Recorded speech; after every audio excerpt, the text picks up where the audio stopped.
अस्सलाम वालेकुम नाज़रीन, एक नए व्लॉग के साथ आपकी खिदमत में हाजिर है। नाज़रीन, आज की इस वीडियो में हम आपके साथ शेयर करेंगे जस्टिस मज़ाहिर अली अकबर नकवी के खिलाफ जो सुप्रीम जुडिशल कौंसिल में कार्रवाई हो रही है और सुप्रीम जुडिशल कौंसिल की कार्रवाई के खिलाफ जस्टिस मज़ाहिर अली अकबर नकवी की वो आइनी दरख्वास्त जिस पर समाअत भी हो रही है। आज फिर एक 3 रुकनी खसूसी बेंच ने जस्टिस अमीनुद्दीन खान की सरबराही में समाअत की है। 3 रुकनी बेंच था, जस्टिस जमाल खान मंदोखेल और जस्टिस मुसर्रत हलाली भी इस बेंच का हिस्सा थे।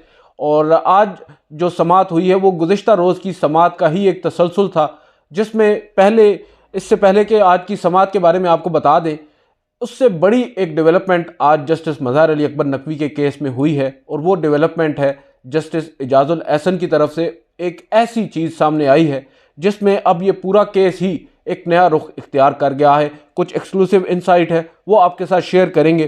पहले तो आज की जो अदालती कार्रवाई है उसके बारे में आपको बता दें, आपको अंदाज़ा हो जाएगा कि जस्टिस मज़ाहिर अली अकबर नकवी के ख़िलाफ़ किस तरह घेरा तंग हो रहा है। आप अब ज़रा ये मुलाहिज़ा फरमाएं कि आज समाअत हुई है। मखदूम अली खान साहब जस्टिस मज़ाहिर अली अकबर नकवी के वकील हैं जहाँ तक आइनी दरख्वास्त का ताल्लुक है, और जहाँ तक सुप्रीम जुडिशल कौंसिल की कार्रवाई है वहाँ में हम देख रहे हैं कि ख्वाजा हारिस उनको रिप्रेजेंट करते हैं।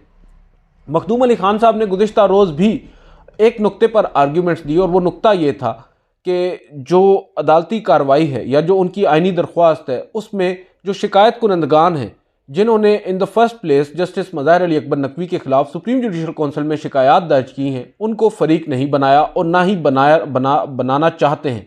और उसके ऊपर उन्होंने काफ़ी वैलिड अपने आर्ग्यूमेंट्स दिए, काफ़ी तैयारी के साथ आए थे मखदूम अली खान साहब। बज़ाहिर जो हमारे जजेस साहिबान हैं, तीनों फाजिल जजेस साहिबान, वो कन्विंस नज़र नहीं आए, इसीलिए मामला आज तक पर छोड़ा गया। और आज फिर जो मखदूम अली खान साहब उन्होंने अपने मुख्तसर दलाइल रखे, मगर काफ़ी आप कह सकते हैं कि मुफस्सिल थे और मुदल्लिल उनके आर्ग्यूमेंट्स थे।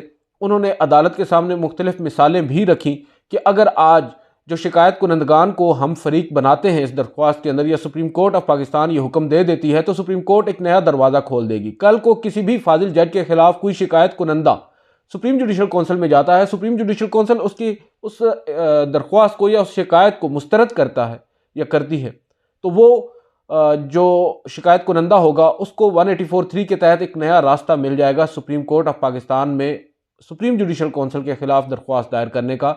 उस पर जजेस साहिबान बज़ाहिर कन्विंस नज़र नहीं आए और उन्होंने फ़ैसला महफूज करने का कहा। तो मखदूम अली खान साहब ने एक रिक्वेस्ट डाली। उन्होंने कहा कि मैं ये कहूँगा या ये रिक्वेस्ट करूँगा, ये इस्तदा करूँगा कि अदालत मेरे मुवक्किल यानी जस्टिस मज़ाहिर अली अकबर नकवी को एक अबूरी रिलीफ दे। वो अबूरी रिलीफ क्या है? वो अबूरी रिलीफ था जो हुक्म इम्तना है सुप्रीम जुडिशल कौंसिल की कार्रवाई के ऊपर, वो दिया जाए। यानी जब तक सुप्रीम कोर्ट ऑफ पाकिस्तान में जस्टिस मज़ाहिर नकवी की आइनी दरख्वास्त पर समाअत हो रही है, सुप्रीम जुडिशल कौंसिल अपनी कार्रवाई को रोक दे और सुप्रीम कोर्ट ये आर्डर दे सकती है। उन्होंने मुतअद्दिद मिसालें भी रखी बेंच के सामने।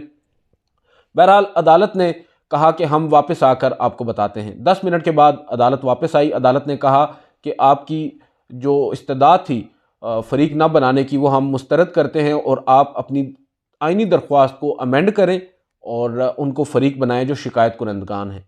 अब अदालत उठने जा रही थी, जिस पर मखदूम अली खान साहब फिर आए रोस्टम पर। उन्होंने कहा कि जज साहब, मैंने एक और रिक्वेस्ट भी की थी, इंटरम रिलीफ दिया जाए हमें। और काफ़ी परसिस्टेंट थे मखदूम अली खान साहब और काफ़ी ज़्यादा पुरजोर अंदाज में अपना केस रख रहे थे अदालत के सामने, और उनकी कोशिश थी और उनको टू सम एक्सटेंट ये यकीन भी था, क्योंकि माजी में ऐसा हो चुका है कि ये एक प्रेसिडेंट है कि अदालत इंटरम रिलीफ देती है, बिलखसूस जब मामला सुप्रीम जुडिशल कौंसिल का हो। और उन्होंने मिसाल दी 5 रुकनी लाजत बेंच की इफ्तिखार मोहम्मद चौधरी केस के अंदर, किस तरह सुप्रीम जुडिशल कौंसिल की कार्रवाई को रोक दिया गया था, एक अबूरी रिलीफ दिया गया था और हुक्म इम्तना जारी कर दिया गया था और इब्तदाई समाअत पर आज भी वही सब कुछ था, मगर अदालत ने उसको नज़रअंदाज किया। फिर उन्होंने यहाँ पर कहा कि जो शौकत अजीज़ सिद्दीकी साहब वाला केस है उसमें भी मैं वकील के तौर पर पेश हुआ और अजमत सईद शेख साहब ने तहरीरी नहीं मगर मुझे ज़बानी तौर पर यह कह दिया कि आप ये समझ लें कि आपकी दरख्वास्त को मान लिया गया है, हम यहीं बैठे हैं, सुप्रीम जुडिशल कौंसिल कार्रवाई नहीं करेगी। और इवेंचुअली ऐसा हुआ था, गो के तहरीरी ऑर्डर नहीं आया था, बावजूद इसके उन्होंने ज़बानी तौर पर जो यकीन दहानी करवाई थी उस पर अमल हुआ और सुप्रीम जुडिशल कौंसिल का इजलास इस दौरान नहीं हुआ।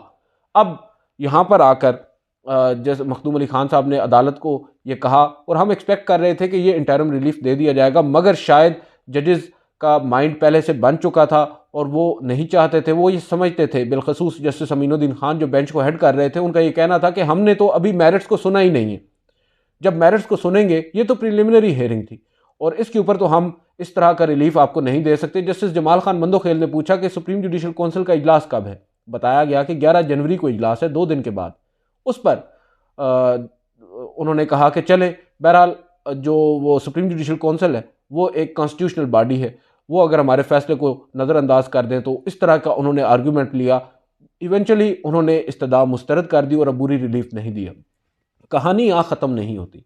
अब जब हम कमरा अदालत से बाहर निकले तो बहुत से लोगों ने ये चैमगोइयाँ शुरू कर दी कि बज़ाहिर नज़र यही आ रहा है कि जस्टिस मज़ाहिर अली अकबर नकवी के ख़िलाफ़ घेरा तंग हो चुका है। 11 जनवरी की तारीख आप कह सकते हैं कि फ़ैसला कुन भी हो सकती है और जस्टिस मज़ाहिर अली अकबर नकवी के अगेंस्ट एक बड़ा फ़ैसला भी आ सकता है। जब सुप्रीम कोर्ट में उनकी दरख्वास्त भी पेंडिंग नहीं होगी, कोई हुक्म इम्तना भी नहीं होगा, सुप्रीम जुडिशल काउंसिल पर कोई रुकावट नहीं होगी। सुप्रीम जुडिशल काउंसिल जिसमें अब अक्सरियत भी बज़ाहिर नज़र आ रही है जस्टिस काजी फ़ाइज़ ईसा के पास है और जिनकी ओपिनियन अभी तक यही लग रही है कि उन्हें जस्टिस मज़ाहिर अली अकबर नकवी के जो वकला हैं वो मुतमईन नहीं कर पा रहे। हो सकता है जस्टिस मज़ाहिर अली अकबर नकवी के ख़िलाफ़ कोई एडवर्स फाइंडिंग आ जाए। अब इस तमाम तर पहराए में आप अंदाज़ा लगाएं, जस्टिस इजाज़ुल एहसन जो कि मेंबर हैं सुप्रीम जुडिशल काउंसिल के और सीनियरिटी में तीसरे नंबर पर हैं, इस वक्त जज हैं सुप्रीम कोर्ट के, उन्होंने अपना इख्तिलाफी नोट किस मामले पर लिखा है? उन्होंने अपना इख्तिलाफी नोट जस्टिस मज़ाहिर अली अकबर नकवी को जो शोकाज नोटिस जारी किया गया था 22 नवंबर 2023 को, दूसरा शोकाज नोटिस जिसको हम तफसीली शोकाज नोटिस कहते हैं, उस पर आपको याद होगा उन्होंने इख्तिलाफ किया था और आज उन्होंने अपने उस इख्तिलाफ को एक इख्तिलाफी नोट की सूरत में जारी किया है। ये कम अज़ कम हमारे पास आज आया है, तारीख इसके ऊपर मेंशन नहीं है, हो सकता है इन्होंने कुछ दिन कबल ही इसको तहरीर किया हो, मगर हमारे पास जो कापी आई है उसके मुताबिक ये उनका इख्तिलाफी नोट है और मैं आपके सामने ये नोट पढ़ देता हूँ, आप खुद अंदाज़ा लगा लें कि मामला किस तरफ जा रहा है। सुप्रीम जुडिशल काउंसिल ने 22 नवंबर 2023 को जस्टिस मज़ाहिर अली अकबर नकवी को दूसरा शोकाज नोटिस जारी किया था। बतौर मेंबर सुप्रीम जुडिशल काउंसिल दीगर अराकीन का साथ देने से मैंने इनकार किया था। मैंने वाज़ेह किया था कि मैं इस इनकार की वजूहात बाद में दूंगा। शोकाज नोटिस जारी करने से इनकार की वजूहात किसी भी वक्त जारी करने का हक महफूज रखता हूं। फिर कहते हैं कि वजूहात तहरीर करने से पहले मैं चाहता हूं जिस अंदाज में सुप्रीम जुडिशल काउंसिल की कार्रवाई की जा रही है इस पर कुछ कहूं। मेरी राय में बदकिस्मती से रिवायात के बरअक्स जल्दबाजी में यह कार्रवाई जस्टिस मज़ाहिर अली अकबर नकवी के खिलाफ चलाई जा रही है सुप्रीम जुडिशल काउंसिल के अंदर और सुप्रीम जुडिशल काउंसिल आइन के आर्टिकल 209 के तहत अपनी आइनी जिम्मेदारी अदा कर सकती है। आर्टिकल 209 में कहा गया है कि सुप्रीम जुडिशल काउंसिल इंतहाई एहतियात और तफसीली बहस के बाद कोई अमल करेगी या कोई इकदाम उठाएगी। जस्टिस मज़ाहिर अली अकबर नकवी के खिलाफ कार्रवाई में तफसीली बहस का सिरे से कोई वजूद ही नहीं है। 22 नवंबर 2023 को दूसरा शोकाज नोटिस जारी करते हुए कोई बहस या कोई गौर व फिक्र नहीं किया गया था। इस अंदाज में कार्रवाई की वजह से पूरे अमल पर शकूक शुबहात पैदा हुए हैं। जिस अंदाज में यह कार्रवाई चलाई जा रही है इससे मैं इख्तिलाफ करता हूं। जस्टिस इजाज़ुल एहसन। फिर जस्टिस इजाज़ुल एहसन ये कहते हैं कि जस्टिस मज़ाहिर अली अकबर नकवी पर लगाए गए इल्ज़ामात बग़ैर सबूतों और बग़ैर शहादतों के हैं। इन इल्ज़ामात की कोई कानूनी हैसियत नहीं है। बादियो नज़र में जस्टिस मज़ाहिर अली अकबर नकवी के ख़िलाफ़ इल्ज़ामात हक़ाइक़ के मनाफी हैं और जस्टिस मज़ाहिर अली अकबर नकवी को दूसरा शोकाज नोटिस जारी होना ही नहीं चाहिए था। वो ये कहते हैं कि सुप्रीम जुडिशल काउंसिल फौरी तौर पर अपना ये शोकाज नोटिस जो है वापस ले। इसके बाद जस्टिस इजाज़ुल एहसन सिर्फ यहाँ तक नहीं रुके, उन्होंने एक एक इल्ज़ाम जो जस्टिस मज़ाहिर अली अकबर नकवी पर लगाया गया उस पर उन्होंने बात की और अपनी राय दी। उन्होंने कहा जस्टिस मज़ाहिर अली अकबर नकवी पर लगाया गया जो एक इल्ज़ाम है उसकी बेहतरीन मिसाल है कि कैसे बग़ैर सबूतों के इल्ज़ामात लगाए गए। बादियो नज़र में ऐसी कोई भी चीज़ मौजूद नहीं है जिसकी बुनियाद पर सुप्रीम जुडिशल काउंसिल अपनी कार्रवाई को आगे बढ़ा सके। मजीद ये कि अगर जज को मेरी तजवीज़ के मुताबिक वजाहत का मौका दिया जाता तो ये जायदादें उनके टैक्स रिटर्न में डिक्लेयर की गई साबित हो जाती। जहां तक जायदादों की कम मालियत का इल्ज़ाम है तो ये मामला इनकम टैक्स ऑर्डिनेंस के तहत टैक्स हुकाम के जायजे का मामला था, जो इनकम टैक्स ऑर्डिनेंस 2001 के तहत इसको देख सकते थे। और फिर यहाँ पर उन्होंने जस्टिस काजी फायज ईसा के केस का हवाला भी दिया। फिर कहा कि ऐसा कोई भी जायजा लिए बगैर जस्टिस मज़हर अली अकबर नकवी पर लगाया गया जो एक और इल्ज़ाम है जो 8वें नंबर पर है, उसको करप्शन की शहादत के तौर पर मामला आगे बढ़ाया गया। अगर नैब समेत कोई भी तफ्तीशी एजेंसी ऐसा करती तो वो अमल काबिल कबूल नहीं होता, क्योंकि बगैर ठोस शवाहिद के या मवाद के इस तरह की तहकीकात के नतायज शुबहात पर मबनी होते हैं। फिर जस्टिस मज़हर अली अकबर नकवी पर वो ये कहते हैं कि जो उन पर लगाए गए इल्ज़ामात हैं उनका माखज़ ये है कि रिकॉर्ड के मुताबिक जायदादें मार्केट वैल्यू से बहुत ज़्यादा कम कीमत पर ख़रीदी गई हैं। शिकायत में इस हवाले से कोई भी काबिल भरोसा शहादत पेश नहीं की गई कि हर चीज़ बदतर है। फिर जो पहला इल्ज़ाम है उसके ऊपर जस्टिस इजाज़ुल एहसन कुछ अहम बात करते हैं। वो ये कहते हैं कि जो जस्टिस मज़हर अली अकबर नकवी पर पहला इल्ज़ाम है कि उन्हें अप्रोच किया जा सकता है, ये एक बेबुनियाद दावा है जो ऑडियो क्लिप्स और जुडिशल ऑर्डर्स की बुनियाद पर किया गया है। इन दोनों हवालों से कानून जो है वो ऑलरेडी मौजूद है और किसी भी अदालती हुक्म की बुनियाद पर आइन के आर्टिकल 209 की कार्रवाई नहीं की जा सकती। इस ज़मन में कोई शक व शुबा मौजूद नहीं है कि जैसा कि 27 अक्टूबर 2023 को 20 से ज़ायद शिकायत मुस्तरद की गईं क्योंकि उनकी बुनियाद जुडिशल ऑर्डर्स थे। अब जस्टिस इजाज़ुल एहसन यहाँ पर कह रहे हैं कि 27 तारीख को जो इजलास हुआ था 2023, उस इजलास में तकरीबन 20 जो शिकायत थी सुप्रीम जुडिशल कौंसिल के अंदर मुतअद्दिद जजेस के अगेंस्ट, उन जजेस को मुस्तरद कर दिया गया था। और वजह क्या थी कि वो तमाम तर जो शिकायत थी वो जुडिशल ऑर्डर्स के ऊपर बेस्ड थी और जुडिशल ऑर्डर्स के ऊपर आइन के आर्टिकल 209 के तहत सुप्रीम जुडिशल कौंसिल हरकत में नहीं आ सकती। यानी अगर कोई जज कोई फैसला देता है तो उस फैसले की बुनियाद पर, चाहे वो फैसला गलत हो, वो फैसला सही हो, किसी को पसंद हो या नापसंद हो, उस फैसले की बुनियाद पर सुप्रीम जुडिशल कौंसिल उस जज को बाहर नहीं कर सकती और ना ही उसके खिलाफ कोई कार्रवाई अमल में लाई जा सकती है। सुप्रीम कोर्ट के एक से ज़ायद फैसलों में यकसा तौर पर यह कानून तय किया गया है कि किसी तरह ऑडियो वीडियो क्लिप्स का किसी कार्रवाई में इस्तेमाल किया जाएगा, यह इल्ज़ाम लगाया जाना और इसको शोकाज नोटिस में शामिल करना तयशुदा कानून की सरीहन खिलाफ वर्जी है। अब ये जस्टिस इजाज़ुल एहसन का वो नोट है, इसमें बहुत सारी चीज़ें हैं, कुल तकरीबन 4 सफ़ात ये बनते हैं और काफ़ी डिटेल्ड उन्होंने अपना जवाब, या इसको आप कह सकते हैं उनका इख्तिलाफी नोट है जो उन्होंने लिखा है और इसमें काफ़ी पहलुओं पर उन्होंने रोशनी डाली है। मगर इस नोट से ज़्यादा मुझे इस नोट की टाइमिंग जो है वो इम्पॉर्टेंट लग रही है और जो शकूक व शुबहात जिनका इजहार सहाफ़ियों में कुछ लोग कर रहे थे और कुछ लोग काफ़ी ज़्यादा आप कह सकते हैं कि कंसर्न थे कि किस तरह आज सुप्रीम कोर्ट ऑफ पाकिस्तान ने एक रेमेडी अवेल करने की जो कोशिश की जस्टिस मज़हर अली अकबर नकवी ने, उसको वो रेमेडी प्रोवाइड नहीं की, यानी उसको वो हक नहीं दिया गया जो हक माजी में कई फाजिल जजेस साहिबान को मिल चुका है। उनको वो अबूरी रिलीफ अगर आज मिल जाता तो शायद जो मामला है वो इस तरफ ना जाता जिस तरफ अब जा रहा है। बज़ाहिर नज़र यही आ रहा है बहुत से लोगों के मुताबिक कि सुप्रीम जुडिशल कौंसिल जो है जल्द ही किसी हतमी नतीजे पर पहुंच जाएगी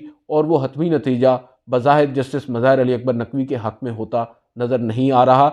ये काफ़ी ज़्यादा बायस तशवीश है बहुत सारे लोगों के लिए। बहुत सारे लोग ये समझते हैं कि जस्टिस काजी फायज ईसा जो कि खुद इस तमाम तर प्रोसेस से गुजर चुके हैं, क्यों कर और कैसे जस्टिस मज़हर अली अकबर नकवी अपने एक फाजिल साथी जज को वो सब कुछ प्रोवाइड नहीं कर रहे। जहाँ तक बात है सुप्रीम कोर्ट ऑफ पाकिस्तान में उनकी आइनी दरख्वास्त आने की, तो इस पर हम भी कई दफ़ा कह चुके हैं जब दरख्वास्त नहीं आई थी कि जब दरख्वास्त आएगी सुप्रीम जुडिशल कौंसिल की कार्रवाई रुक जाएगी। वो अलग बात है कि सुप्रीम जुडिशल कौंसिल की कार्रवाई को एक इंटरम ऑर्डर के ज़रिए भी रोका जा सकता है, मगर दोनों सूरतों में ऐसा नहीं हुआ और जस्टिस काजी फायज ईसा पैरेलल अपनी जो प्रोसीडिंग्स हैं सुप्रीम जुडिशल कौंसिल की, ऑन दी अदर हैंड वो भी पब्लिक प्रोसीडिंग्स, यानी आप कह सकते हैं कि ओपन कोर्ट में वो भी प्रोसीडिंग्स हो रही हैं, वो कर रही है। और सुप्रीम जुडिशल कौंसिल में आपको मालूम ही है जो इसमें मौजूद जजेज़ हैं उसमें आपको जस्टिस काजी फ़ाइज़ ईसा जो हेड हैं, सरबराह हैं सुप्रीम जुडिशल काउंसिल के, जस्टिस सरदार तारिक मसूद हैं सीनियर प्यूनी जज, जस्टिस इजाज़ुल एहसन हैं, और उसके अलावा फिर 2 हाई कोर्ट्स के चीफ जस्टिस हैं, जस्टिस नईम अफ़गान और जस्टिस आमिर फ़ारूक। अब ये 5 जजेज़ हैं। बज़ाहिर चीफ जस्टिस काजी फ़ाइज़ ईसा, जस्टिस सरदार तारिक मसूद और जस्टिस नईम अफ़गान एक जानिब हमें नज़र आते हैं। जहाँ तक ताल्लुक़ है इस दूसरे शोकाज़ नोटिस का, तो उसमें जो पहले 3-2 की तकसीम थी वो भी 4-1 में बदल गई थी। जस्टिस अमीर खान भट्टी जो कि आप कह सकते हैं कि मेंबर थे सुप्रीम जुडिशल काउंसिल के, उन्होंने अपनी जो ओपिनियन थी वो जस्टिस काजी फ़ाइज़ ईसा के साथ यानी दूसरा शो का नोटिस जारी करने हक़ में दी थी। तो इसमें अब देखते हैं कि जो फाइनली सुप्रीम जुडिशल काउंसिल अब केस को आगे लेकर चलती है, और इस शो का नोटिस की बुनियाद पर जो उनसे जवाब मांगा गया था, जो उन्होंने दिया भी, और हैरानकुन तौर पर अब की बार जस्टिस मज़ाहिर अली अकबर नकवी ने अपनी स्ट्रैटेजी तब्दील की है। आपको याद होगा पहले जब भी जस्टिस मज़ाहिर अली अकबर नकवी कोई ख़त लिखते थे या कोई रिस्पॉन्स देते थे वो मीडिया को जारी होता था। अब की बार ऐसा नहीं हुआ, उन्होंने अपना रिस्पॉन्स मीडिया को जारी किया ही नहीं, सिरे से नहीं किया। हमें ये ख़बर भी काफ़ी वक्त लगा पता लगाने में, हमने बार बार कोशिश की, इसरार किया, तब जाकर ये बताया गया कि उन्होंने जवाब जमा करवाया है और उसका लुबे लुबाब क्या है, मगर कंटेंट अभी तक शेयर नहीं किया गया। और इसकी वजह थी सुप्रीम जुडिशल काउंसिल के उन तहफ़्फ़ुज़ात को बुनियाद बनाकर उन्होंने ऐसा किया कि जब सुप्रीम जुडिशल काउंसिल या चीफ जस्टिस काजी फ़ाइज़ ईसा ने ये कहा कि आपका जो ख़त होता है या जो आपका रिस्पांस होता है वो हम तक पहुंचता नहीं है मगर मीडिया में पहले आ जाता है, जिस तरह माजी में चीफ जस्टिस काजी फ़ाइज़ ईसा के साथ हुआ करता था। जस्टिस बंदयाल अक्सर ये बात कहा करते थे कि आपने जो बात मुझे कहनी होती है आप ख़त के ज़रिए मीडिया से कर देते हैं, मुझे तो आप कहते नहीं हैं। तो अब वही शिकवा जस्टिस काजी फ़ाइज़ ईसा जस्टिस मज़ाहिर अली अकबर नकवी से करते नज़र आते हैं, और जस्टिस मज़ाहिर अली अकबर नकवी ने अब अपनी जो स्ट्रैटेजी है उसको तब्दील भी किया है। बज़ाहिर वो भी उनके लिए सूदमंद साबित नहीं हो रही। पहले उन्होंने जो 3 रुकनी बेंच था, जस्टिस अमीनुद्दीन खान, जस्टिस जमाल खान मंदोखेल और जस्टिस नुसरत अली, इस 3 रुकनी बेंच पर एतराज़ उठाया और गुज़िश्ता समात पर वो एतराज़ भी वापस ले लिया, विदड्रॉ कर लिया और एक अच्छा जेस्चर शो किया। और उसके बाद जो मीडिया में अपने जो रिप्लाइज़ हैं वो शेयर करने का सिलसिला भी रोक दिया। टू सम एक्सटेंट उनकी तरफ से ये कोशिश की गई कि जो सुप्रीम जुडिशल काउंसिल है या जो जजेस साहिबान हैं उनको अनॉय नहीं किया जाए बल्कि उनको साथ लेकर चला जाए। हमेशा बतौर एक वकील के ये स्ट्रेटजी होती है किसी भी कामयाब वकील की। अब उनके पास एक नहीं बल्कि मुतअद्दिद ऐसे सीनियर वकला हैं, ख्वाजा हारिस हैं, मखदूम अली ख़ान हैं, लतीफ़ खोसा हैं, अनवर मंसूर हैं, अली ज़फ़र हैं, कई ऐसे वकला हैं जिन्होंने शायद उनको ये मशवरा दिया और उन्होंने उस मशवरे पर अमल किया। अब देखते हैं कि उनकी लीगल टीम इस तमाम तर चुंगल से जस्टिस मज़ाहिर अली अकबर नकवी को कैसे बचा पाती है।